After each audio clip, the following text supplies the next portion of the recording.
दोस्तों, आज मैं आपको एक लड़की की बहुत ही ज़्यादा दुख भरी कहानी सुनाने वाली हूँ, जिसके माता-पिता के गुज़रने के बाद उसकी भाभी ही उसे बहुत चालाकी से घर के काम-काज करवाती, उसकी सारी जो धन-दौलत थी वो अपने नाम करवा लेती है और एक दिन उसी पर गलत इल्ज़ाम लगाकर उसकी शादी ड्राइवर के साथ करवा देती है।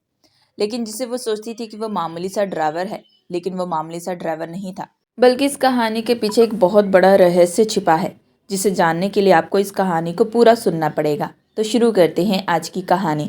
भाभी ने अचानक दरवाज़ा खोलकर तेज आवाज़ में कहा, ज़रा देखिए, आपकी बहन क्या कर रही है। कमरे में घर का साधारण ड्राइवर खड़ा था और सबकी नज़रें मुझ पर टिक गई। मैं घबरा कर सफाई देती रही, लेकिन किसी ने मेरी एक ना सुनी। तभी भाभी ने गहरी सांस लेकर बनावटी दुख के साथ कहा, इस लड़की ने तो हमारा समाज में मुंह काला कर दिया है। अब इज्जत बचाने का बस एक ही रास्ता है, इसकी शादी इसी से कर दी जाए। वह बार बार मेरे भाई को भड़काती रही, लोग क्या कहेंगे, अभी फैसला ले लीजिए वरना देर हो जाएगी। मेरे भाई का गुस्सा भड़क उठा। बिना सच्चाई जाने उन्होंने वही तुरंत पंडित बुलाया और कुछ ही पलों में मेरा विवाह उसी ड्राइवर के साथ कर दिया। मैं स्तंभ खड़ी थी और अगले ही क्षण अपने ही घर से पराई कर दी गई। मैं लड़खड़ाते कदमों से उसके पीछे चलती रही। दिल में अपमान की चुभन और आने वाले कल का डर एक साथ सिमट आया। सोच रही थी कि एक साधारण ड्राइवर के साथ मेरा गुजारा कैसे होगा। क्या अब ताने और तंगी ही मेरी किस्मत है। आंसू तो रुक ही नहीं रहे थे। तभी मेरे पेट से जोर की गुड़गुड़ाहट हुई, जैसे अंदर चूहे दौड़ रहे थे। मुझे एहसास हुआ कि मैं कितने दिनों से भूखी हूँ। उसी वक्त उसने मेरा हाथ थामा और मुझे शहर के 5 स्टार एक बड़े से रेस्टोरेंट के सामने ले गया। मैं झुलझुला कर बोल पड़ी, तुम्हारी हैसियत है यहाँ खाना खिलाने की? यूं ही मुझे उठा लाए हो। मेरी बात खत्म भी नहीं हुई कि पीछे से मैनेजर और पूरा स्टाफ दौड़ता हुआ आया और उसे झुक कर सलाम करने लगा। मेरे तो होश ही उड़ गए, क्योंकि जिसे मैं मामूली ड्राइवर समझ रही थी वह तो मेरा नाम सुहाना है। मैं अपने कमरे की खिड़की के पास चुपचाप बैठी थी। हाथों में पापा की तस्वीर थी और आंखों में आंसू थमने का नाम नहीं ले रही थी। कल ही मम्मी पापा की बरसी थी। उनकी अचानक हुई मौत व सदमा अब भी मेरे दिल और दिमाग से नहीं गया। तस्वीरों को मैं गले से लगाकर धीमे स्वर में बुदबुदाई, पापा और मम्मी, आप मुझे अकेला छोड़कर क्यों चले गए?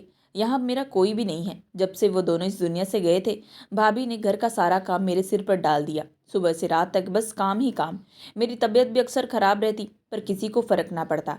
अगर कभी हिम्मत करके भाई से कुछ कहने जाती तो भाभी तुरंत उन्हें भड़का देती। इसे तो बस बहाना चाहिए काम से बचने का, और भाई बिना बात सुने चुप हो जाते। मैं इन्हीं ख्यालों में डूबी थी, पापा की तस्वीर पर उंगलियां फेरते हुए, कि तभी पीछे से हल्की सी आहट हुई। मैंने पलट कर देखा, घर का ड्राइवर दरवाजे पर खड़ा था। उसकी मौजूदगी से मैं चौंक गई। आंखें पोंछते हुए मैंने खुद को संभाला। वह धीमे स्वर में बोला, मैडम, भाभी जी आपको नीचे बुला रही हैं। उसकी नज़रें झुकी हुई थी, जैसे उसने मेरे आंसू देख लिए हो। मैंने तस्वीर मेज पर रखी और बाहर आ गई। आंगन में भाभी खड़ी थी, चेहरे पर वही कठोर भाव। मुझे देखते हुए बोली, ये रोने धोने का नाटक बाद में करना, पहले स्टोर रूम और आंगन साफ करो। कल रात ही तो कहा था सुबह तक स्टोर और आंगन चमकाने चाहिए। तू थी कहाँ? भाभी की कड़ी आवाज़ मेरे कानों में चुभ गई। मैं सहम कर खड़ी रह गई। सच तो ये था कि रात भर सिर्फ दर्द और मम्मी पापा की याद ने मुझे सोने नहीं दिया। उनके बिना ये घर अब घर जैसा लगता ही नहीं था। मैं कुछ सफाई देती उससे पहले ही ड्राइवर रघु मेरे पास आकर रुक गया। उसने शांत लेकिन ठोस आवाज़ में कहा, भाभी जी, सुहाना मैम की तबीयत ठीक नहीं है। रात में इनके सर में दर्द था। अगर आप कहें तो मैं स्टोर और आंगन साफ कर देता हूँ। भाभी ने भौहें चढ़ाते हुए देखा। देखो रघु, इसके बदले में तुम्हें 1 रुपया भी नहीं दूंगी। अपनी मर्जी से कर रहे हो तो करो, बाद में कोई उम्मीद मत रखना। रघु ने बिना बहस किए झाड़ू और कपड़ा उठा लिया। कोई बात नहीं, उसने धीरे से कहा, काम हो जाएगा। सुहाना मैम थोड़ा आराम कर लें। भाभी ने मेरी तरफ घूरते हुए सुन लिया।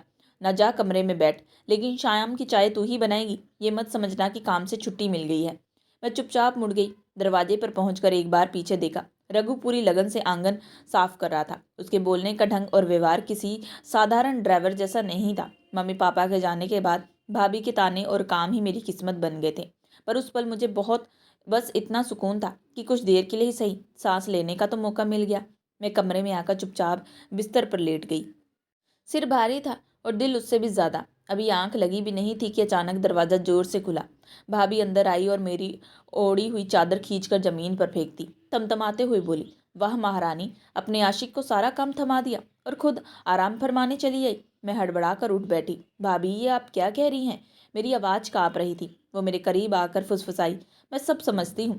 रघु तेरे हिस्से का काम क्यों कर रहा है? इतनी हमदर्दी यूं ही नहीं होती। कुछ तो चल रहा है तुम दोनों के बीच में। उनकी आंखों में शक और तिरस्कार साफ दिख रहा था। मैंने तुरंत सिर झुका लिया। ऐसा कुछ नहीं है भाभी, वो तो बस इंसानियत में मदद कर रहा है। उन्होंने ठंडी हंसी हंसी। मुझे मत सिखा इंसानियत, हमारे घर की इज्जत दाव पर लगा रही है तू। अगर तेरे भाई को पता चला ना कि तू ड्राइवर से नज़दीकियां बढ़ा रही है तो अच्छा नहीं होगा। इतने में भाई भी कमरे के बाहर आकर रुक गए। भाभी ने ऊंची आवाज में कहा, देखिए जरा अपनी बहन को, नौकरों से काम करवाती है और खुद यहाँ आराम करती है। भाई ने सख्त नज़र से मुझे देखा पर कुछ बोले नहीं। मजबूर होकर मैं उठी और सीधा किचन में चली गई। आंखों में आंसू थे पर हाथों में बर्तन। सिंक के पास खड़ी मैं चुपचाप बर्तन मांजने लगी। तभी रघु अंदर आया, धीमे पर सख्त स्वर में बोला, मैंने कहा था ना आप आराम कर लें, मैं ये सब कर दूंगा। मैं कुछ जवाब देती उससे पहले ही भाभी फिर अंदर आ गई। रघु, तुम्हें जिस काम के लिए रखा है वही करो, हमारे घर की लड़कियों की चिंता करने की जरूरत नहीं है तुम्हें। रघु ने पहली बार सीधे उनकी ओर देखकर कहा, गलत बात है भाभी जी, सारा दिन ये अकेली काम करती है, थोड़ा आराम कर लेंगी तो क्या बुरा है। बस इतना सुनना था कि भाभी का गुस्सा भड़क उठा। उन्होंने आगे बढ़कर उसे झिड़क दिया, अपनी हद में रहो, ज़्यादा बोलने की जरूरत नहीं है। माहौल और बिगड़ता हुआ उससे पहले मैंने हाथ जोड़ दिए, कृपया आप बाहर जाएं रघु, यह हमारा पारिवारिक मामला है, आपको बीच में आने की जरूरत नहीं है। रघु कुछ पल मुझे देखता रहा, फिर चुपचाप बाहर चला गया। उनके जाते ही भाभी ने मेरा हाथ कसकर पकड़ लिया और तीखे स्वर में बोली, याद रखना, अगर घर की मर्यादा पर आंच आई ना तो मैं तुझे कभी माफ नहीं करूंगी। मैंने सिर झुका लिया। गालों पर आंसू बह रहे थे और हाथ बर्तनों पर चलते जा रहे थे, जैसे मेरी किस्मत भी उन्हीं बर्तनों की तरह हर दिन रगड़ कर साफ की जा रही हो। मेरी आंखों से आंसू रुक नहीं रहे थे, क्योंकि यह अपमान आज का नहीं था। यह दर्द मुझे 14 साल की उम्र से मिला हुआ था, उसी दिन से जब एक सड़क हादसे ने मेरी मम्मी पापा को मुझसे छीन लिया था। उस दिन के बाद भाई ने सबके सामने बड़ी जिम्मेदारी उठाने का वादा किया था और कहा था कि अब वही मेरे माँ बाप हैं। उस वक्त मुझे लगा कि मैं अकेली नहीं हूँ, लेकिन मैं गलत थी। पापा के पास काफ़ी ज़मीन जायदाद थी, कई दुकानें थी।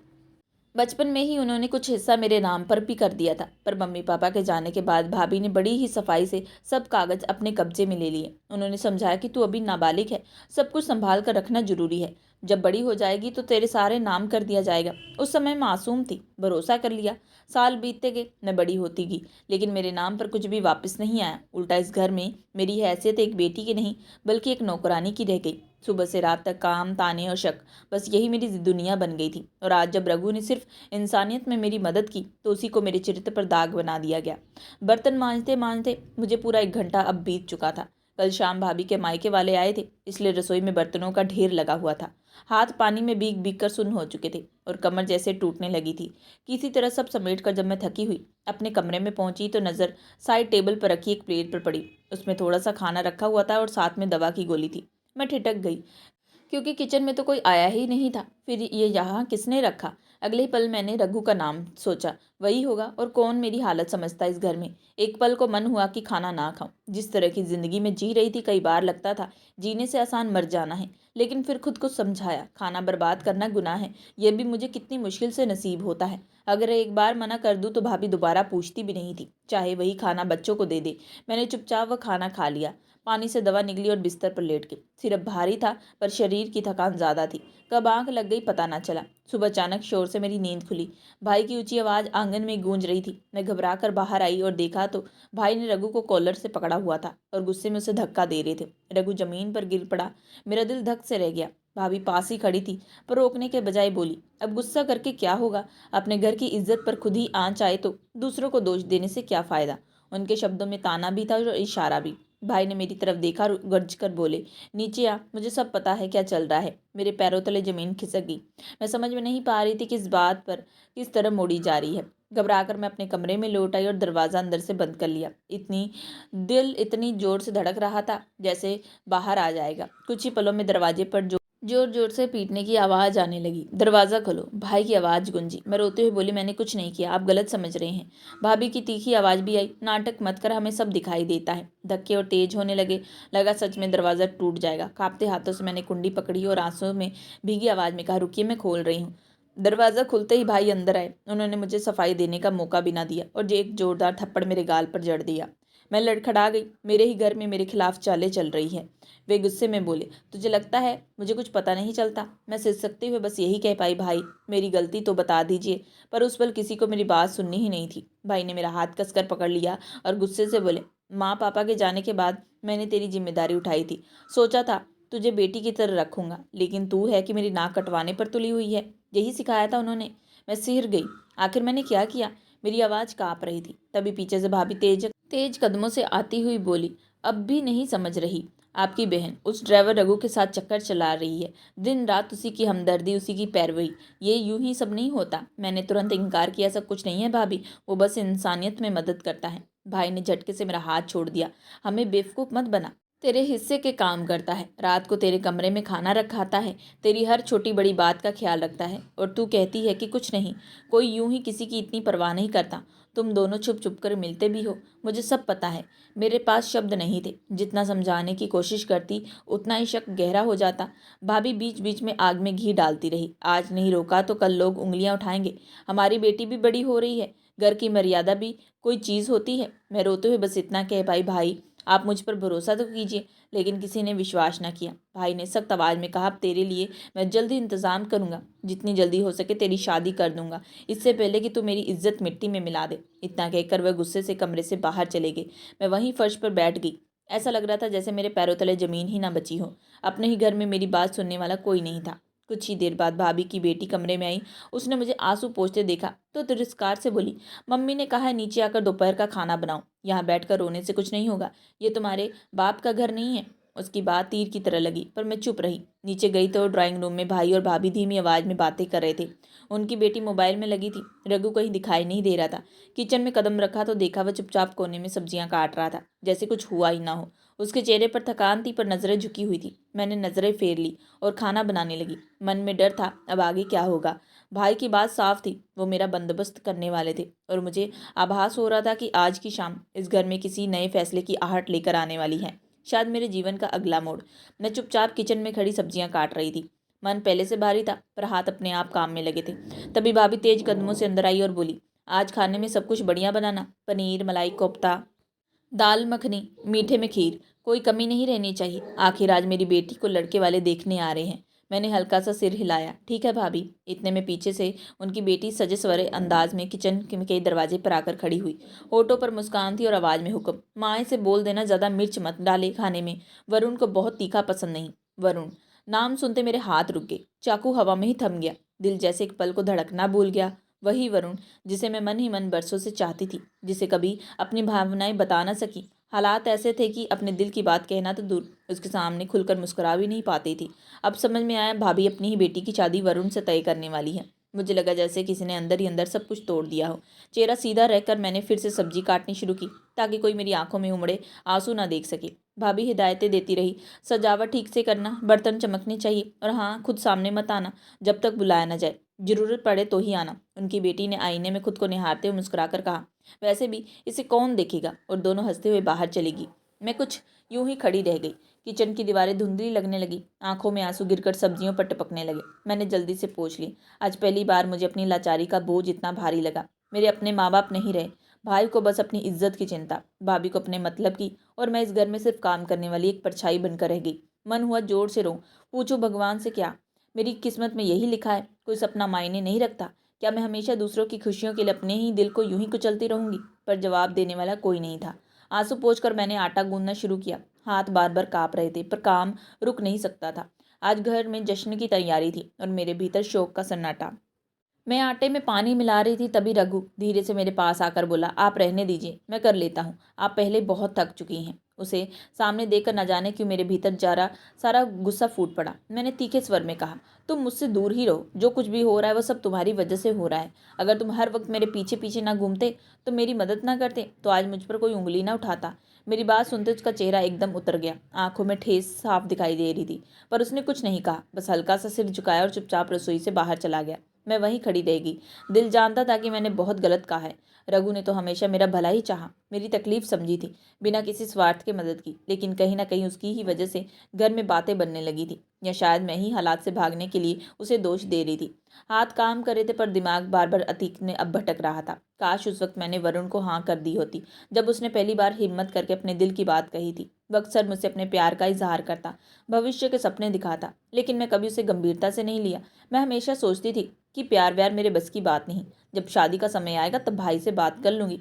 मेरी खामोशी ने शायद उसे थका दिया था। मेरी तरफ से कोई जवाब न मिलने पर उसने आगे बढ़ना ही ठीक समझा। और तभी भाभी की बेटी उसकी ज़िंदगी में आई। वो तो अभी 19 साल की थी, पर जैसे ही उसने वरुण को देखा मन ही मन उसे पसंद कर बैठी। उल्टा उसी ने वरुण को प्रपोज कर दिया। मेरे पास था ही क्या, माँ बाप नहीं रहे। बचपन में जो थोड़ा बहुत मेरे नाम था वो भी भाई भाभी ने अपने नाम करवा लिया। अगर वरुण मुझसे शादी भी करता तो आखिर उसे मिलता ही क्या, ना दहेज, ना सहारा और ना ही कोई मजबूत परिवार।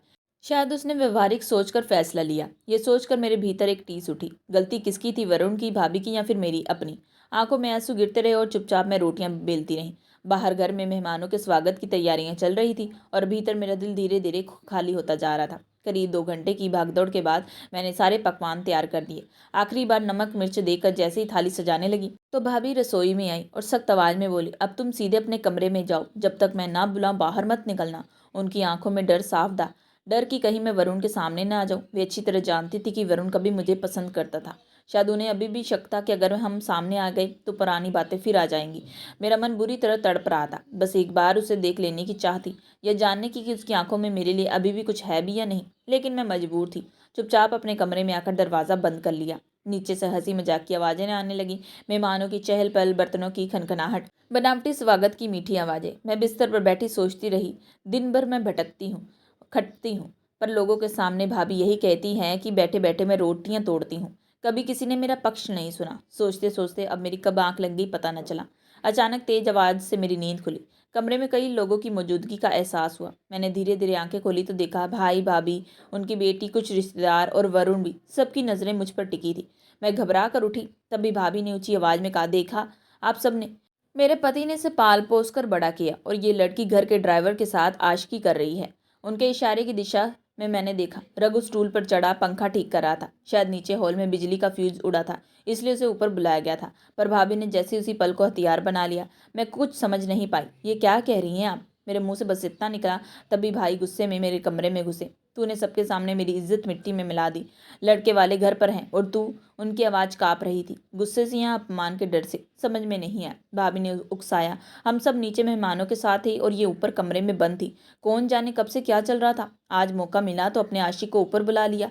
रघु घबरा गया। वह तुरंत स्टूल से उतरा और बोला, नहीं साहब, मैं तो। लेकिन उसकी बात पूरी होने से पहले ही भाभी ने मेरी तरफ बढ़कर एक जोरदार थप्पड़ मार दिया। कमरे में सन्नाटा डूब गया। मेरे कानों में सीटी सी बजने लगी। गाल जल रहा था, पर उससे ज्यादा अंदर कुछ टूट रहा था। मैंने कांपती आवाज में फिर कहा, मैंने कुछ नहीं किया। मुझे तो पता भी नहीं कि रघु कब यहाँ आया। मैं तो सो रही थी। वरुण अब तक चुप था। उसने एक बार मेरी तरफ देखा। उसने नजर में उलझन थी, शायद सवाल भी। मैं फूट फूट कर रोते हुए भाई के पैरों पर गिर पड़ी। भैया, मुझ पर विश्वास कीजिए, मैंने कुछ नहीं किया। मैं सचमुच सो रही थी। मुझे नहीं पता कि रघु कब कमरे में आया। मेरी आवाज़ अब टूट रही थी। रघु भी हिम्मत जुटाकर कुछ कहने वाला था कि भाभी ने आगे बढ़कर अब उसके गाल पर भी एक जोरदार थप्पड़ मार दिया। चुप, बहुत हो गया तुम्हारा नाटक। हमारे घर की इज्जत पर हाथ डालकर अब मासूम बन रहा है। कमरे में खड़े मेहमान आपस में कानाफूसी करने लगे। माहौल पहले ही भारी था, अब फुसफुसाहटों ने आग में घी डाल दिया। भाभी ने मौका देकर ऊंची आवाज में कहा, मेरी मानिए तो अब इन दोनों की तुरंत शादी कर दीजिए। कौन जाने इनके बीच कितना आगे तक हद बढ़ चुकी है। अगर कल को कोई अनहोनी हो गई तो समाज को क्या जवाब देंगे। बदनामी से अच्छा है अभी फैसला कर लीजिए। तभी पीछे से खड़ी एक औरत ने भी हामी भरी। हाँ हाँ, बिल्कुल सही कह रही है बहू। जितनी जल्दी हो सके लड़की को विदा कर दो। बात बढ़ने से पहले निपटा दो। भाई का चेहरा गुस्से से तमतमा उठा। वे पहले ही भाभी की बातों से भड़क उठे थे। ऊपर से रिश्तेदारों की फुसफुसाहट ने उनके अहंकार को और चोट पहुंचा दी। बिना मेरी तरफ देखे उन्होंने सख्त आवाज में ऐलान कर दिया, ठीक है, आज अभी इसी वक्त इन दोनों की शादी होगी। बात यहीं खत्म। मेरे पैरों तले जमीन खिसक गई। भैया, ऐसा मत कीजिए, मैंने कोई गलती नहीं की। मैं गिड़गिड़ाती रही, हाथ जोड़ती रही, लेकिन किसी ने मेरी एक ना सुनी। कुछ ही देर में घर के पास वाले छोटे से मंदिर में हमें ले जाया गया। सब कुछ इतनी जल्दी हुआ कि समझने का वक्त ना मिला। पंडित बुलाया गया। 2-4 लोग गवाह बनकर खड़े थे। मैं सुन थी। आंसू रुक नहीं रहे थे। हर मंत्र के साथ ऐसा लग रहा था जैसे मेरी पहचान, मेरी इच्छा, मेरा सब कुछ मुझसे छीना जा रहा हो। मैं निर्दोष थी, फिर भी सजा मुझे मिल रही थी। रघु चुपचाप खड़ा था। उसके चेहरे पर भी दर्द था, लेकिन वह विरोध नहीं कर पा रहा था। शायद वह भी हालात के सामने मजबूर था। जब मेरे हाथ में जबरन वरमाला थमाई गई तो लगा जैसे मेरे शरीर से मेरी आत्मा अलग हो रही हो। शादी की रस्में जैसे जैसे पूरी हुई, मंत्रों की आवाज़ भी अभी भी कानों में गूंज रही थी, लेकिन मेरे भीतर सब कुछ सन्नाटे में डूब गया। जैसे मैं धीमे कदमों से अपने भाई की तरफ बढ़ी, शायद आखिरी बार उनके साथ घर के भीतर जाने की उम्मीद में, वे दहाड़ते हुए बोले, अब मेरा और तुम्हारा कोई रिश्ता नहीं। अपने पति के साथ जाओ और आज के बाद मुझसे कोई नाता मत रखना। तुमने सबके सामने मेरी नाक कटवा दी है। इतना कहकर वह मुड़ गए। मेरे पैरों तले जमीन खिसक गई। मैं घुटनों के बल गिर पड़ी। भैया, मेरी बात तो सुन लीजिए, मैं निर्दोष हूँ। लेकिन मेरी आवाज़ भीड़ के शोर में दब गई। किसी ने पीछे मुड़कर नहीं देखा। आंसू धुंधला रहे थे सब कुछ। तभी मेरी नज़र वरुण पर पड़ी। वह कुछ पल मुझे देखता रहा, फिर तेज कदमों से मेरे पास आया। उसकी आंखों में गुस्सा और ठंडापन दोनों थे। फिर धीमी लेकिन कड़ी आवाज़ में बोला, आज मैं तुम्हारी भाभी की बेटी से रिश्ता तोड़ने वाला था। मैंने तो उसे साफ कह दिया था कि मैं किसी और से मोहब्बत करता हूँ, वो भी तुमसे। लेकिन आज जो देखा उससे समझ में आ गया कि मैं कितना गलत था। जिस लड़की के लिए मैं इतना बड़ा फैसला लेने जा रहा था, वह तो ये वाक्य अधूरा छोड़कर वह मुड़ गया। उसके शब्द मेरे कानों में हथौड़े की तरह लगने लगे। उसी पल मुझे समझ में आया ये सारा खेल क्यों रचा गया, क्यों अचानक मेरे ऊपर इतना बड़ा इल्ज़ाम लगाया गया, क्यों मुझे कमरे में बंद रखा गया। भाभी ही चाहती थी कि वरुण उनकी बेटी से शादी करे, लेकिन वरुण तैयार नहीं था और जब उसने रिश्ता तोड़ने की बात कही होगी तभी ये साजिश रची गई मुझे बदनाम करने की, ताकि वरुण खुद ही मुझसे नफरत करने लगे। सच मेरे सामने था, लेकिन मैं किससे बताती। जब मेरे अपने भाई की आंखों पर ही शक की पट्टी बंधी हुई थी तो और कौन सुनता। मैं फूट फूट कर रो पड़ी, चेहरा दोनों हाथों में छिपा लिया। ऐसा लग रहा था जैसे मुझे पूरी दुनिया एक ही दिन में छिन गई हो, घर, भाई, प्यार, इज्जत, सब। तभी मेरे कंधे पर हल्का सा स्पर्श हुआ। मैंने मुड़कर देखा, रघु था, जो मेरा पति। उसका चेहरा शांत था लेकिन आंखों में गहरी चिंता। उसी क्षण मुझे कुछ साल पहले का वह दिन याद आया जब वह पहली बार काम के सिलसिले से हमारे घर आया था। फटे पुराने कपड़े, थका हुआ चेहरा और रहने के लिए कोई अपना घर भी नहीं था। वह बस एक जरूरतमंद इंसान था जो रोजी की तलाश में आया था, और आज मेरी शादी उसी इंसान से हो चुकी थी। मेरे मन में डर की एक लहर दौड़ गई। भाई भाभी के घर में तो चाहे ताने मिलते थे, पर कम से कम एक वक्त की रोटी तो मिलती थी, सिर पर छत भी थी। अब मैं एक ऐसे आदमी के साथ जा रही थी जिसके पास न घर था, न ठिकाना, न जमा पूंजी। आगे क्या होगा, वह मुझे कैसे रखेगा, मैं कहाँ जाऊंगी? इन सब सवालों ने मुझे मेरा दिल और भारी कर दिया। मंदिर की सीढ़ियों पर ज़्यादा देर ठहरने का कोई मतलब नहीं था। अब रात गहरी थी और लोग धीरे धीरे अपने घर लौट चुके थे। मैं चुपचाप रघु के साथ सड़क की ओर बढ़ने लगी। हर कदम भारी था। आगे की जिंदगी कैसे होगी, इस चिंता ने मन को जकड़ रखा था। सुबह से मैंने वैसे भी कुछ नहीं खाया था। दिन भर काम, फिर आरोप, शादी, सब कुछ इतना अचानक हुआ कि भूख का एहसास भी दब गया। अब जब शांत हुआ तो पेट में ऐंठन सी उठने लगी, पर उससे भी ज्यादा दर्द इस बात का था कि मेरी पूरी दुनिया एक ही दिन में बदल गई। मैं अपने ख्यालों में डूबी चल रही थी कि तभी रघु ने हाथ उठाकर एक काली कार रोकी। एक चमचमाती हुई। एक पल को मेरे मन में अजीब सा डर उठा, कहीं वो कोई गलत कदम तो नहीं उठाने जा रहा। मैं घबरा कर उसकी तरफ बढ़ी। उसे कार का दरवाज़ा खोलते हुए शांत स्वर में कहा, बैठ जाइए, ये टैक्सी है, फिलहाल हमें किसी होटल में रुकना है और कोई रास्ता नहीं। मैंने बिना कुछ बोले गाड़ी में बैठ की। मन इतना टूट चुका था कि सवाल करने की ताकत नहीं बची। लेकिन जैसे ही कार चलने लगी मुझे एहसास हुआ कि ये साधारण टैक्सी नहीं थी। अंदर का साज सामान बेहद शानदार था। नरम सीटें, हल्की खुशबू, शांत संगीत। ये किसी आम ड्राइवर की पहुंच से कहीं ज़्यादा लग रहा था। दिल में सवालों का तूफान उठ रहा था, पर होठ बंद थे। मैंने बस खिड़की से बाहर देखना बेहतर समझा। सड़क की लाइटें पीछे छूटती जा रही थी, ठीक वैसे जैसे मेरे रिश्ते, जिसे मैं भाई कहती थी, उसने मेरी बात सुने बिना मुझे ठुकरा दिया। एक पल में सारे रिश्ते टूट गए। भरोसा, अपनापन, घर, सब पीछे छूट गया।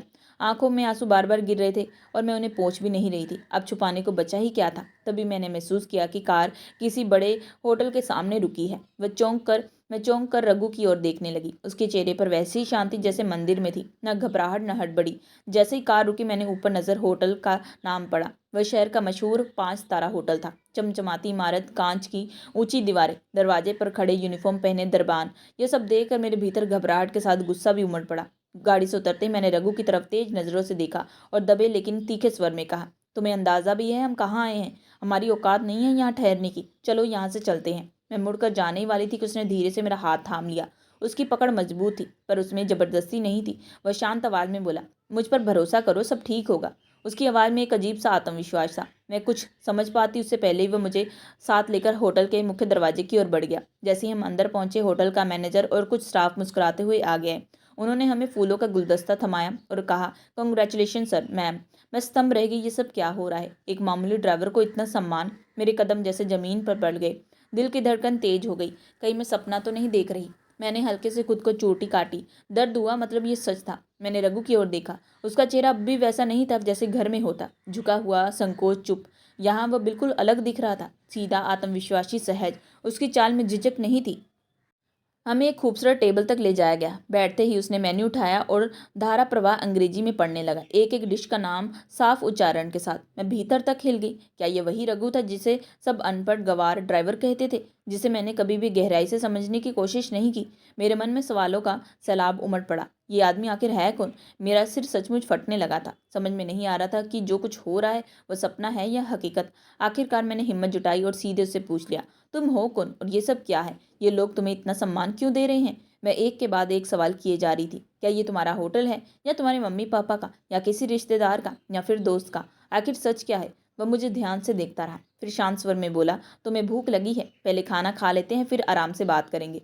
मैंने तुरंत सर हिलाया, नहीं, मुझे अभी जवाब चाहिए। जब तक सच नहीं जानूंगी एक निवाला नहीं खाऊंगी। शायद मेरे सवालों से चुप रहे थे। उसने अचानक मेरा हाथ पकड़ लिया। एक पल को मेरे मन में डर कौंधा, कहीं वह मुझे गुस्से से मुझे डांट कर चुप तो नहीं करा देगा। आखिर आज तक मैंने उसे सिर्फ झुका हुआ चुप रहने वाला इंसान ही देखा था। लेकिन उसने कुछ भी नहीं कहा। बिना कुछ कहे वह मुझे लिफ्ट की ओर ले गया। लिफ्ट से सीधे ऊपर रुकी। एक बहुत बड़े आलीशान स्वीट रूम के सामने खड़े थे। दरवाज़ा खुलते ही मैं ठिठक गई। अंदर का कमरा बेहद भव्य था। नरम कालीन, ऊंची कांच की खिड़कियां, सजा हुआ लिविंग एरिया, महंगा फर्नीचर, हल्की खुशबू, सब कुछ किसी फिल्म जैसा लग रहा था। मैंने घबरा कर उसकी ओर देखा। वह अब पूरी तरह अलग लग रहा था, आत्मविश्वासी संयंत्र जैसे इस माहौल का आदि हो। उसने मेरा हाथ थाम कर मुझे सोफे पर बिठाया और धीरे से कहा, शांत हो जाओ, मैं तुम्हें सब बताता हूँ, लेकिन पहले खुद को संभालो।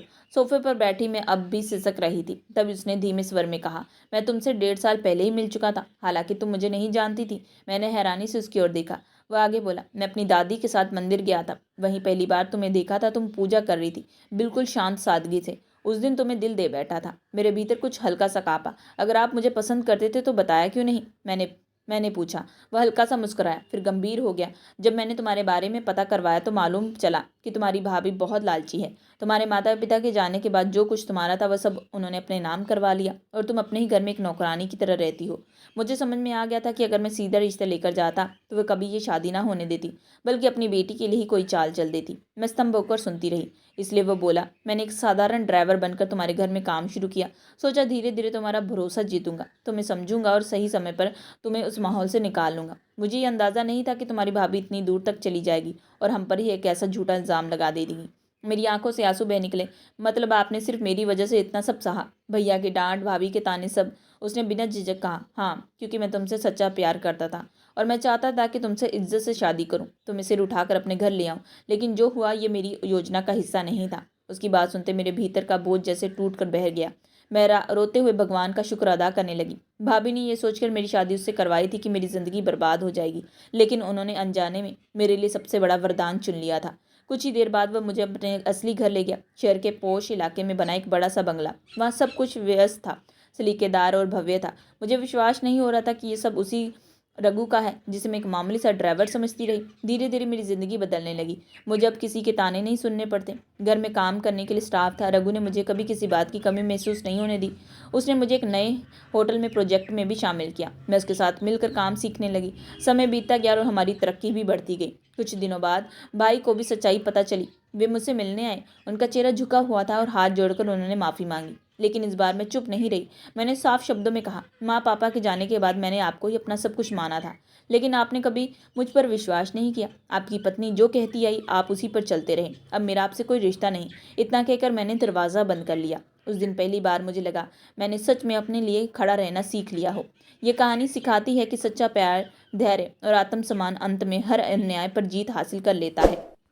तो दोस्तों, ये थी आज की कहानी। ये कहानी आपको कैसी लगी हमें कमेंट करके ज़रूर बताइएगा। कहानी पसंद आए तो चैनल को लाइक और सब्सक्राइब ज़रूर करें।